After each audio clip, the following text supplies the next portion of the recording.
¿cuál Dios? ¿Y a qué me refiero con existir? Miren, yo respeto.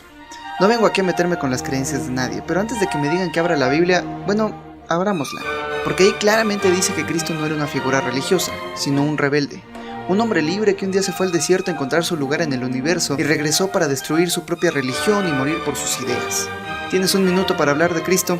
Déjame contarte cómo es que una filosofía de amor y paz se convirtió en el rostro de tantos horrores. Vamos a ver por qué Jesucristo de Nazaret, haya existido o no, es el pensador más importante de la era moderna. Y también el menos comprendido. Para entender a Jesús, primero tenemos que revisar lo que leía. El Antiguo Testamento. Este es un libro muy raro porque en realidad son varios libros, escritos por muchos autores, editado casi al azar durante miles de años y compilado por un comité, pero todos juntos cuentan una historia, no menos, como 5. Bueno, esta no es una historia, es un poema de amor y sexo y por eso tiene nuestro sello de aprobación.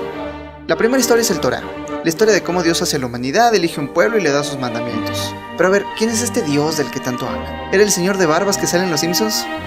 Probablemente no. Esta es la mitología de una tribu de pastores nómadas, pero no eran tontos, mira. Los griegos decían que los humanos somos los juguetes de los dioses, porque existimos a merced de fuerzas más grandes que nosotros. En su ira veían al dios de la guerra, pero las batallas las decidía Fobos, el dios del miedo. Y luego está la tierra que da vida, el sol que da calor. Todas las fuerzas que trascienden al ser humano, dentro y fuera de su corazón, eran identificados como dioses. Pero estos no eran superhéroes, ni siquiera eran personajes. Más bien eran metáforas para representar aspectos del mundo que la humanidad aún no entendía muy bien. El gran descubrimiento del pueblo de Israel fue que todas estas fuerzas eran caras de un mismo dado. Nerds. Y a este principio unificador le dieron el nombre de Yahvé. ¿Y por qué eran el pueblo elegido? Pues porque nadie más sobrevivió. El historiador Will Durant describe así la geopolítica del área donde surgió esta tribu. El cercano oriente en los años de Nabucodonosor habría parecido un océano, en el que vastos enjambres de seres humanos se movían en agitación, formando y disolviendo grupos, esclavizando o siendo esclavizados, comiendo o siendo comidos, matando o siendo asesinados, sin fin. Detrás y alrededor de los grandes imperios, Egipto, Babilonia, Asiria y Persia, florecieron esta mezcla de pueblos entre nómadas y sedentarios, quimerios, cilicios, capadocios, bitinios, ascanios, micinios, maeonios, carinios, biliquios, pánfilos, pisidios, licaonios, filisteos, amoritas, cananitas, edomitas, amonitas y otros 100 pueblos, cada uno de los cuales se consideraba el centro de la geografía y la historia, y se hubieran asombrado ante el prejuicio ignorante de un historiador que los reduciría a un párrafo. En este mar de tribus y pueblos uno creería que la gente más fuerte y brutal sería la que dominaría, pero resulta que esas sociedades son inestables. El pueblo de Israel sobrevivió gracias a sus mandamientos. ¿Qué son estas sino 10 reglas para vivir en comunidad sin asesinarse unos a otros? Probablemente Sodoma y Gomorra tenían sus propios mandamientos, pero ya todos sabemos lo que les pasó. Intervención divina o no, fue casi selección natural. Dios hizo a la humanidad descubrió a Dios y luego escribió reglas para no extinguirse. Muchos pueblos hicieron lo mismo, pero este fue el que sobrevivió. Luego viene la historia del pueblo de Israel. En estos libros se narra lo que ocurre después de que esta tribu de pastores encontró tierra fértil y fundó la ciudad de Jerusalén. Ganaron un par de batallas, dominaron el área y se hicieron del poder. Pero con el poder llega la riqueza, y con la riqueza el orgullo. Y ahí es cuando un profeta les dice, oye, no estás siguiendo las reglas que han mantenido a nuestra tribu con vida durante miles de años. Y a veces el rey, a veces el pueblo, seguros de sí mismo porque controlan un cachito del mundo conocido, le dice, ay ya, déjame, Dios no existe. Y el profeta les dice, ok, sigue así, vamos a ver qué pasa. Y lo que pasa es que el pueblo de Israel se corrompe. Primero se debilita desde dentro y luego la sociedad colapsa. El templo es destruido, la población esclavizada, todo se va al diablo. Pero los tiempos duros hacen a gente humilde, y la gente humilde crea buenos tiempos. Las nuevas generaciones recuerdan el principio unificador, siguen las reglas que ya les habían funcionado durante miles de años y poco a poco reconstruyen lo que tenían, vuelven a escalar hasta la cima del poder. ¿Y qué ocurre? Que los buenos tiempos crean a gente orgullosa, y la gente orgullosa lo arruina todo. En palabras de Voltaire, la historia está llena del sonido de zapatos de madera que suben y sandalias de seda que bajan. Otra vez la riqueza corrompe al pueblo, otra vez un profeta les advierte, otra vez la gente y el rey lo ignoran y ¡pum! Otra vez reina el caos. Esto ocurre 6 veces en la Biblia. Orden, corrupción y caos. Orden, corrupción y caos. Pero echando a perder se aprende, ¿no? Durante miles de años el pueblo de Israel trató de construir el reino perfecto, pero nunca lo logró. Siempre había algo fuera de su lugar. La historia tiene un final triste. Al final Babilonia los conquista. El templo es destruido y los pocos que escaparon de la esclavitud o la muerte son obligados a vivir en el exilio. La siguiente historia es la de los pobres que vieron venir la catástrofe, los profetas. Aquí los sabios de Israel tratan de explicar lo que llevó a su pueblo a la perdición. Entre los males identifican la corrupción de los poderosos, los profetas a sueldo, la esclavitud de los pobres, la indiferencia de los ricos, el orgullo y la idolatría. Y la idolatría se oye como magia, ¿no? Pero, ¿qué es la idolatría? Sino la fragmentación de una tribu unificada que solía colaborar en muchos grupos que ahora compiten. Esto no es simple superstición, esto es una promesa. Este es el testimonio de un pueblo que fracasó. Un estado fallido, si gustas. Así es como muere una nación. ¿Y qué hacer al respecto? Ni los profetas sabían. Mira cómo acabaron, en el exilio, derrotados, en espera de un Mesías, lo perdieron todo. No tenían ni a su tierra natal, no tenían más que sus historias, y no necesitaban nada más. Fue en este periodo de humillación que recolectaron miles de años de tradición oral para escribir los libros de la sabiduría. En estos 3 libros tratan de explicar de qué se trata la vida y cómo llevar una digna. El primer libro, Proverbios, es como el maestro optimista que te da consejos para llevar una buena vida. Haz ejercicio, come frutas y verduras, no hables de proverbios si ya no te acuerdas de cómo iban, pero no son pura opinión. Todos estos consejos son maneras de actuar de acuerdo a la fuerza fundamental que según ellos le da forma al mundo, la sabiduría.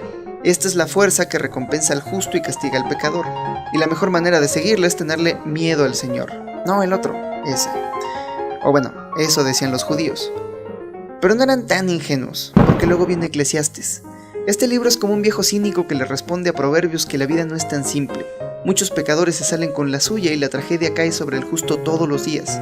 La vida, dice Eclesiastes, es Hebel, humo que parece sólido, pero se desvanece entre tus dedos en cuanto tratas de agarrarlo. Tu familia, tu carrera, tu nación, tus Pokémones, todo es Hebel. E igual que el humo, cuando estás muy inmerso en él, es difícil ver claro hacia dónde vas. Eclesiastes nos recuerda que el mundo es viejo, muy viejo. Ve y sube a la cima de esa montaña, a ver si le importa. Ella ha estado aquí mucho antes que nosotros y aquí seguirá mucho después de que nos hayamos ido. Lo único certero en esta vida breve determinada por el caos es la muerte. Y el único modo de lidiar con la fugacidad y la intrascendencia de nuestra existencia es aceptarla, dejar de controlarla, porque no podemos, y simplemente disfrutar de los regalos que nos ofrece el presente. Este libro le habría encantado al Buda. Y para aterrizar estas 2 ideas en una historia concreta, llega Job. Este era un hombre bueno, tenía miedo del Señor, se sabía los proverbios y lo seguía al pie de la letra, todo eso. Job tenía una bella familia, una gran casa, ganado, riquezas, todo. Pero un día, un ángel le dijo a Dios que, este men no te ama. Él ama la vida que le has dado, pero quítaselo todo y mira cómo te maldice. Y así, sin deberla ni temerla, Job lo perdió todo. Se robaron su ganado, se incendió su casa y él dijo, no hay pedirijillo, Dios es justo. Se murieron sus hijos y Job, muy paciente, decía, no hay bronquirijillo, esto es solo le salieron llagas. Pobre Job no tenía ni su salud, lo perdió todo y a todos. Y con la fe que le pendía de un hilo, volteó al cielo y preguntó, ¿qué pasó? ¿No que muy justo? Pero Dios no respondió. Y llegaron unos amigos suyos, muy sabios, a tratar de explicar los males que sufría Job. Pero aquí Job nos recuerda algo que con frecuencia olvidamos. No todo en esta vida pasa por una razón. No todo tiene una explicación. Algunas tragedias simplemente no tienen sentido. Pero Job insistió y Dios bajó y le mostró la infinita complejidad del universo. Desde el sol y las estrellas hasta las hormigas bajo tierra, todo era obra de Dios. Y luego le dice, ¿quién eres tú para pedirme razones? Y se va. Y Job se queda sin una explicación para sus dolores. Ahora, la interpretación más común de este pasaje entre los sabios judíos, súbditos de una monarquía y acostumbrados a la autoridad patriarcal, era que Dios le decía a Job, no me cuestiones, yo soy el jefe. Que desde nuestra perspectiva mortal somos tan pequeños que nuestros dolores y tragedias parecen no tener sentido, pero que si nos alejamos, todos ellos juegan un papel crucial en el perfecto plan de Dios. Ni modo, Job. El plan perfecto de Dios, imaginado por seres imperfectos, no explica tu tragedia, es más, la justifica. Pero hay una interpretación más bella, que Dios mismo estaba confundido, que le dijo a Job, ¿quién eres tú para pedirme razones? Como diciendo, yo hice el universo y ni yo lo entiendo. Y Cristo, que era muy listo, también vio esta contradicción, porque él se imaginaba este Dios de contradicciones, superado por su propia creación, que en su infinita bondad había fabricado un cosmos lleno de maldad. Este Dios paradoja, al darse cuenta de su propia imposibilidad, mira al centro de la moledora de carne que ha fabricado, agarra valor y se lanza, a ver qué pasa, a ver si puede arreglarlo. Dicen que Cristo es Dios hecho carne, pero es todo lo contrario. Él es la carne que se supo Dios. Era un absoluto don nadie. un judío pobre nacido en un pesebre bajo el yugo de un imperio romano, heredero de un pueblo derrotado y que vivía esperando un Mesías, o un rey guerrero, que derrotara a Roma y le devolviera a su pueblo su antiguo esplendor. Cristo no era ni rey, ni guerrero, pero leía.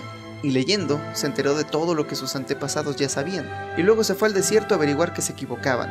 Ni Dios ni el pueblo elegido existen, el reino perfecto es imposible, el Mesías es quien sea que tenga el valor de serlo, y la realidad, bueno, el mundo sí es Hebel, pero a la vez no.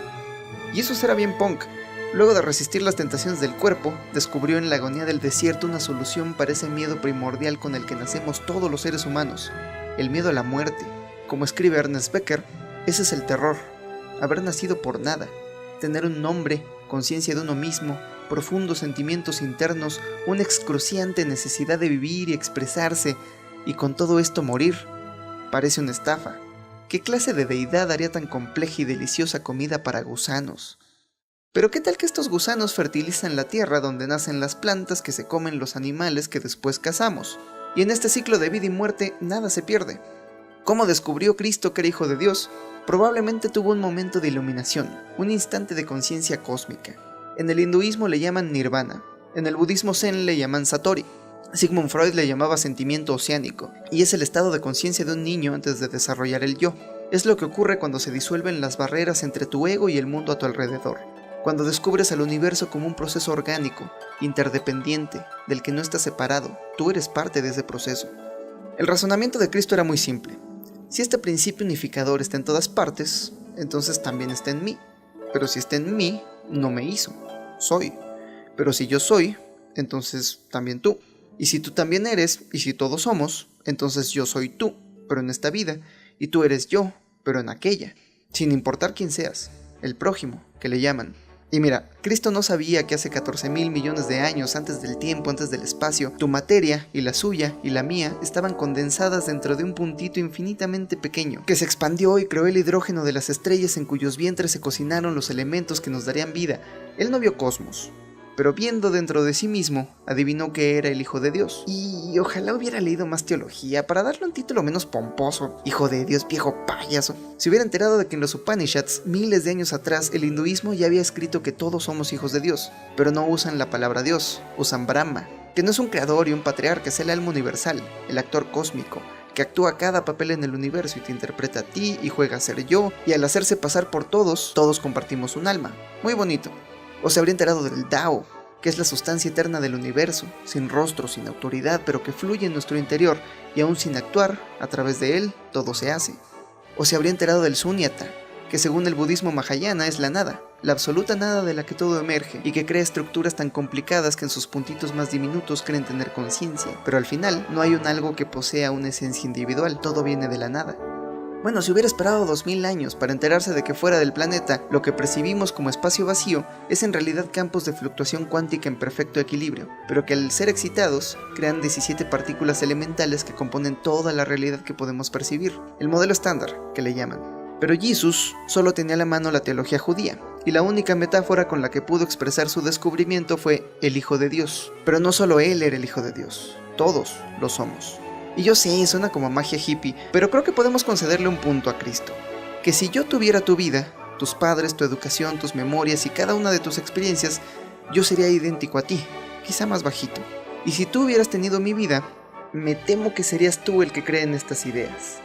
Yo soy tú en esta vida y tú eres yo en aquella, seas quien seas. Y aunque no le creamos a su teología, mucha gente sí le creyó.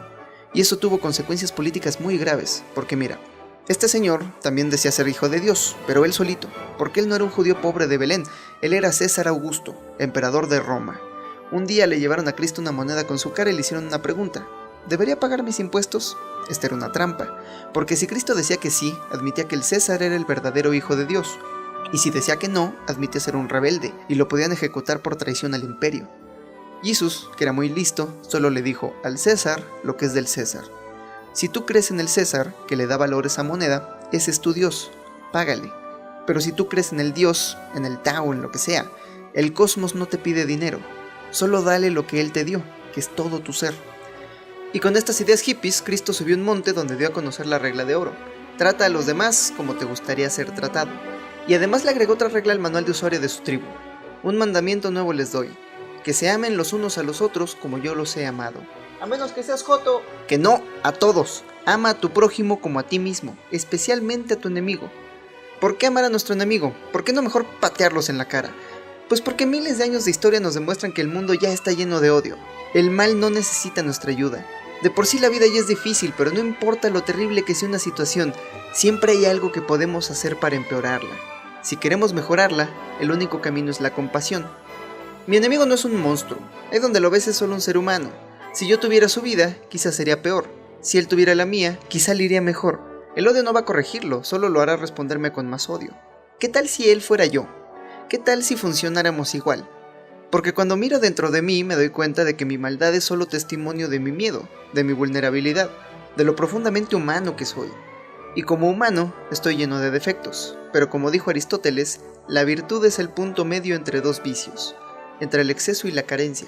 No me regañes, edúcame, así entrenan a los animales con reforzamiento positivo. Cada vez que una de mis carencias se sane y uno de mis excesos se mida, dame amor. Poco a poco me convertirás en mejor persona. Funciona con perros y también con seres humanos. Y así, en lugar de inmolarnos unos contra otros por nuestros defectos, nos ayudaremos a alcanzar nuestras virtudes. O mejor aún, ¿qué tal si antes de ir a pelear contra la paja en el ojo del prójimo, primero arreglas la viga en el tuyo?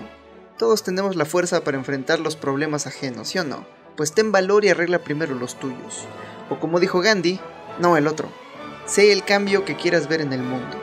Por eso Cristo defendía a los pobres, a los pecadores, a los enemigos del pueblo de Israel.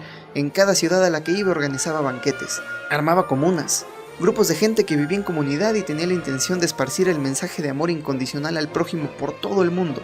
Luego viajó a la capital del judaísmo, Jerusalén, para llevar la buena noticia. Todos somos hijos de Dios, nuestras peleas son imaginarias, de ahora en adelante nos amaremos los unos a los otros y así todos seremos mejores personas. ¿Qué es lo peor que puede pasar? Y pues nada, lo mataron. Hasta la aristocracia judía se dio cuenta de que el amor incondicional al prójimo podía voltear de cabeza el mundo en el que se sentían tan cómodos. Un mundo que dependía del odio y el miedo mutuos. Mataron a Cristo en la cruz, donde mataban a los rebeldes. El mismo instrumento donde colgaron a los gladiadores de Espartaco para darle una lección al resto del mundo. Esto le pasa a los que buscan derribar al imperio. Y aún en sus últimos momentos, Cristo nos revela la verdadera naturaleza de la ideología. Cuando un soldadito romano lo está torturando y él dice al cielo, perdónalos, Señor, no saben lo que hacen. Pero no dijo eso de Pilatos, ni de Herodes, ni del sistema que operaba detrás de las acciones del soldadito. Ese pobre diablo, cegado por su ideología, creía que estaba haciendo lo correcto.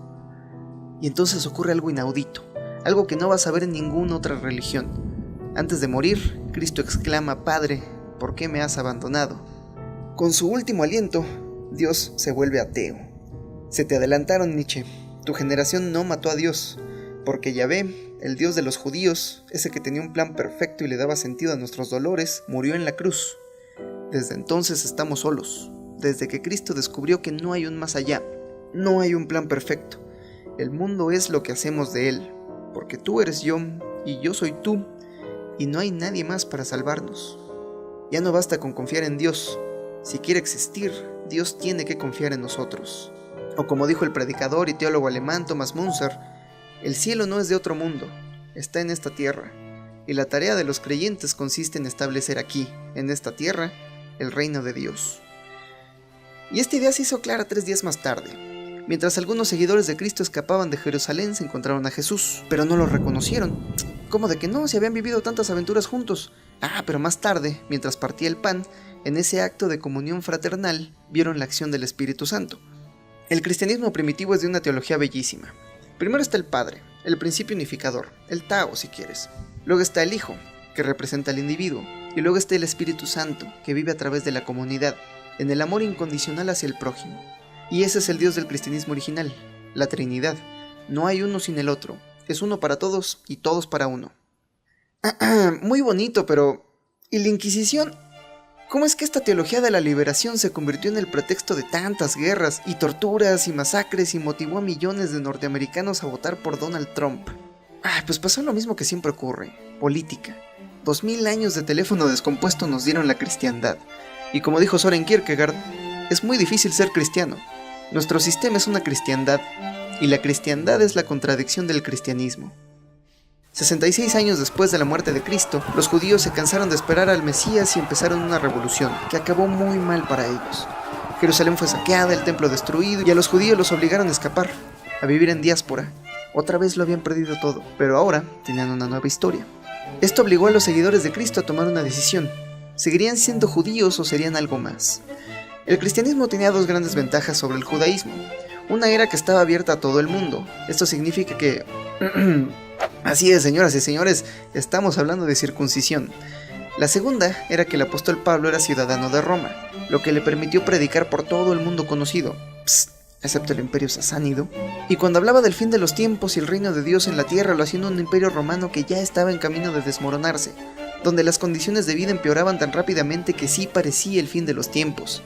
Por todo el imperio surgieron comunas cristianas, unas más pacíficas que otras, y cuando alcanzaron el 10% de la población romana, el emperador ordenó que se les persiguiera. Estos no eran religiosos normales, eran fanáticos. Cuando un cristiano era llevado a juicio, generalmente le daban a elegir. Puedes darle una ofrenda simple al emperador, cualquier cosita, y te dejamos ir, o no le des nada, y te echamos a los leones. Y entre su vida y la fe, la mayoría escogía la fe.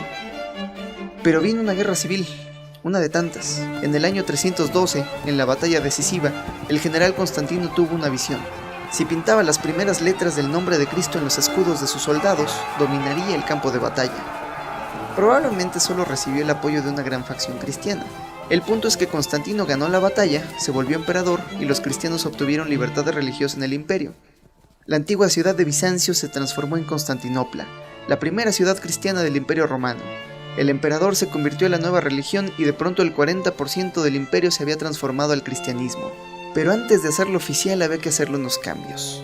3 siglos de cristianismo habían producido sectas que no lograban ponerse de acuerdo, así que el emperador los juntó a todos en el Consejo de Nicea, donde decidieron cuáles libros entrarían a la Biblia y cuáles no. Y otra cosita. Ahí decidieron que Cristo era de la misma naturaleza del Padre, pero el Padre es superior. ¿Y eso qué? Pues que antes Cristo era un judío pobre, un ser humano, igual que nosotros. Ahora era un semidios. Cristo quiso introducir la democracia al reino de los cielos y Constantino se aseguró de que la religión siguiera siendo una monarquía. En el arte bizantino, Cristo es representado como un rey, con una corona de oro, a pesar de que Cristo nunca fue rey, siempre fue pobre. Pero la población de Bizancio, acostumbrada a la riqueza, no podía concebir la divinidad sin el oro. El gran logro de la iglesia en Roma fue institucionalizar la culpa, porque la religión que ellos construyeron se trata de seguir los pasos de Cristo, pero ahora Él es un semidios. Se convirtió en una religión imposible, y ahora Dios no estaba en tu interior, sino en un templo, y ahora no podías hablar directamente con Él, sino a través de uno de estos señores, y todos estos mecanismos de control resultaron tan efectivos que la iglesia sobrevivió al colapso del Imperio Romano, occidental. En las provincias romanas, donde antes iba el ejército a cobrar tributo, de pronto dejó de ir, pero también dejaron de ir los ingenieros que le daban mantenimiento a los caminos, a los acueductos, y poco a poco la iglesia se hizo de las funciones que antes eran del imperio, no tanto por ambición de poder, sino porque, si no hay acueductos no hay agua. Las tribus y reinos bárbaros de Europa se repartieron las tierras del antiguo imperio romano, pero la iglesia controlaba algo aún más importante, sus almas inmortales. Y mira, puede que tú creas o no en el alma, pero ellos sí creían, y eso hizo toda la diferencia. Con ayuda de un rey bárbaro, la palabra de Cristo llegó por las buenas y por las malas a otras tribus menos civilizadas. Pero cuando éstas abandonaban a sus dioses guerreros para adoptar el cristianismo, no cambiaban sus costumbres. Solo las adaptaban un poquito y le daban el nombre de Cristo a lo que antes había sido Thor u Odín. Y solo así se explica que siglos más tarde, esta religión de amor y paz se haya convertido en un pretexto para viajar a Tierra Santa, a saquear ciudades y matar musulmanes. Pero como dice el lema de Ingsoc, la guerra es la paz, la libertad es la esclavitud y la ignorancia es la fuerza. La guerra constante contra los musulmanes solidificó la fe de todo el continente. Siglos de poder calcificaron la autoridad de la iglesia, la corrompieron. La Europa medieval se convirtió en una distopía religiosa sacada de la imaginación del más pesimista de los romanos. Tenían a su propia policía del pensamiento y rituales colectivos donde devotos católicos eran torturados hasta la muerte por aún más devotos católicos. Pero con todo esto, el cristianismo seguía siendo una religión menor, rodeada por la hegemonía musulmana que estaba viviendo su era dorada. Pero luego, el Islam triunfó tan duro que perdió. Cuando el Imperio Otomano tomó Constantinopla, de pronto el Mar Negro y los Dardanelos estaban cerrados para Europa. Si querían seguir comerciando con Asia, tendrían que darle la vuelta a todo el continente africano. Pero estos occidentales, fanáticos religiosos, seguidores de un Cristo guerrero, pero cínicos tras la reciente peste negra que mató a la mitad de su población, asombrados por las ideas de los sabios de Constantinopla que le darían forma al Renacimiento, ellos tuvieron ideas muy tontas. Pero una de las más tontas fue, oye, ¿y si navegamos derecho por ese océano que parece eterno y le damos la vuelta al mundo? Y en el golpe de suerte más grande de la historia, el cristianismo europeo se encontró con un nuevo continente. Suerte para los europeos, tragedia para los americanos, porque cuando terminaron de ser conquistados por pólvora, gérmenes y acero, tuvieron una probadita del Espíritu Santo, tan poderoso que cuando no construye paraísos, crea infiernos. En 1550, el primer obispo de Bolivia, Domingo de Santo Tomás, escribió en los archivos de Indias: "Ha 4 años que para acabar de perderse esta tierra, los españoles han descubierto una boca del infierno por la cual inmolan gran cantidad de gente a su Dios, y es una mina de plata que se llama Potosí". La boca del infierno era una mina, y el dios de los españoles es el que sacrificaban miles de indios al día, la plata. Y ese fue el dios que quedó después de que el monigote ideológico de los europeos se desvaneciera en el materialismo que nació de la revolución científica. Y tras la revolución industrial aprendimos a manufacturar los infiernos más vastos y terribles que el mundo hubiera visto. Y a mediados del siglo pasado por poco convertimos el mundo entero en un infierno nuclear. Y hoy, que los países ricos viven en paz a costa de los países pobres, tampoco hemos construido el reino de los cielos en la tierra porque nuestro Dios sigue siendo el mismo. Como dice Enrique Dussel, aquel que imprimió el dólar se le olvidó ponerle una L. In gold we trust, en el oro. Y antes de que me digan, como dijo el rey de Israel, que ay, déjame, Dios no existe, ¿a qué te refieres con Dios? Porque Carl Jung consideraba que aquella virtud que más estimes, consciente o inconscientemente, ese es tu Dios. O como escribió en Transformaciones y Símbolos del Líbido, hasta que lo inconsciente no se haga consciente, el subconsciente seguirá dirigiendo tu vida, y tú lo llamarás destino. ¿Cuál es la religión de mi país? Un país donde casi el 90% se considera católico, pero luego utiliza el nombre de Cristo de pretexto para lastimar a su prójimo. Este país donde un niño de clase media baja debe improvisar unas rimas desde el fondo de su alma y lo primero que le nace es dinero, dinero, dinero, dinero. ¿Cuál será el Dios de este país? Gran misterio. Bueno, Joseph Campbell escribió que para averiguar en qué cree una sociedad, mira al horizonte. Y basta con un vistazo al Paseo de la Reforma, donde una docena de bancos se pelean para ver quién la tiene más grande, para darnos cuenta de que aquí se adora el capital. Y mira, Cristo dijo que el amor al dinero es la raíz de todos los males. No porque fuera comunista, no dijo el dinero, dijo el amor al dinero, esa fe que ha derribado civilizaciones durante miles de años. ¿Por qué? Pues porque el dinero es un medio para un fin. No te lo puedes comer, no te lo puedes tomar, no te lo puedes meter al... Solo sirve para cambiarlo por otras cosas. Algo que te puedas comer, algo que te puedas tomar, algo que puedas comer.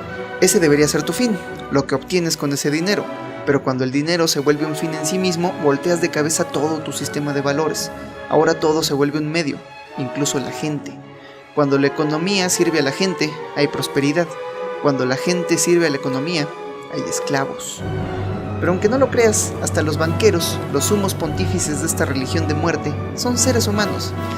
Más o menos. Y nadie es el malo para sí mismo. Así que necesitan justificar sus acciones que empobrecen el mundo entero. ¿Y a quién recurren? Al más incomprendido de todos, a Cristo. Como explica David Graeber en su imperdible libro Deuda, los primeros 5000 años, en realidad uno podría incluso hablar de una doble teología, uno para los acreedores y una para los deudores. En lugar de ver la imitación de los poderes divinos de la creación ex nihilo como arrogancia, era precisamente lo que Dios pretendía. Crear dinero de la nada era un regalo, una bendición, pero para los pobres siempre es diferente. Ahora a esos humildes ciudadanos se les enseña a pensar en sí mismos como pecadores, buscando algún tipo de redención puramente individual para tener el derecho a cualquier tipo de relación moral con otros seres humanos. Y solo así se entiende que millones de fundamentalistas cristianos hayan votado por Donald Trump, el menos cristiano de los changos pelones que dicen reinar la tierra. Porque por un lado sus seguidores dicen creer, aunque realmente no creen en la Biblia, pero sí creen en el capital, y esa entrega sus recompensas aquí, en este mundo, en cash, y la única prueba que necesitan del favor de Dios es la riqueza. Solo así se entiende que conforme el capitalismo descubre que ya no necesita de la democracia, el florecimiento del autoritarismo alrededor del mundo se ve acompañado de movimientos fundamentalistas cristianos, entre 1 millón de comillas. Su religión no es el amor al prójimo, sino el amor al dinero, Su teología no es una democracia, es fascismo divino. Debemos volver al origen. Nunca fue más urgente, nunca tanto dependió de tan poco. Y la solución creo que está aquí, en este libro. En serio, ¿por qué crees que estos nómadas cachondos pondrían un poema de amor en medio de un texto religioso? Es porque para ellos el amor es un regalo divino. Y no hablo del romance, el romance mata al amor. Hablo de esta fuerza que nos trasciende y nos deja vulnerables, pero felices. Cuando Virgilio dijo que el amor lo conquista todo, no decía que fuera una fuerza mágica que gana batallas. Él decía que aún los hombres más poderosos son conquistados por su propio corazón. ¿Por qué tendríamos esta profunda vulnerabilidad si no es para colaborar? Para construir algo más grande que nosotros mismos. La solución está ahí mismo, en el cristianismo primitivo. Amar al prójimo y sufrir por sus pecados aunque nos cueste la vida. O como dijo mi segundo barbón favorito, encuentra lo que amas y deja lo que te mate. Esto va en serio, cualquier hippie puede amar a sus amigos. Solo un cristiano pone la otra mejilla. Solo un cristiano perdona 77 veces 7. Solo un cristiano carga la metafórica cruz y decide con gusto recibir el sufrimiento que le ahorra al prójimo. Y para hacer este sacrificio se necesita amor genuino. Y para amar con amor de verdad a tu enemigo, se necesita estar un poquito loco. Se necesita la profunda convicción de que no hay un más allá. No hay un plan perfecto. Somos materia viva, intrusos en el reino de la muerte. Somos la solitaria vanguardia de la complejidad que navega solas en este puntito azul, sumergido en un infinito mar de entropía. Y está bien, porque yo soy tú, y tú eres yo, y no hay nadie más para salvarnos. O bueno, eso decía este señor. Bueno, ese fue el video sobre Cristo. Padre C, qué gusto volver a hablar contigo. Solo tú puedes ver este mensaje. Vengo a ti porque necesito un favor. Urge otra reforma en la iglesia. ¿Tú sabes por qué? El muchacho que hace estos videos ya no le dedicó más tiempo al tema porque le pareció que era solo una más de las consecuencias de la erosión de la fe que ocasionó el Renacimiento en Europa. Pero en realidad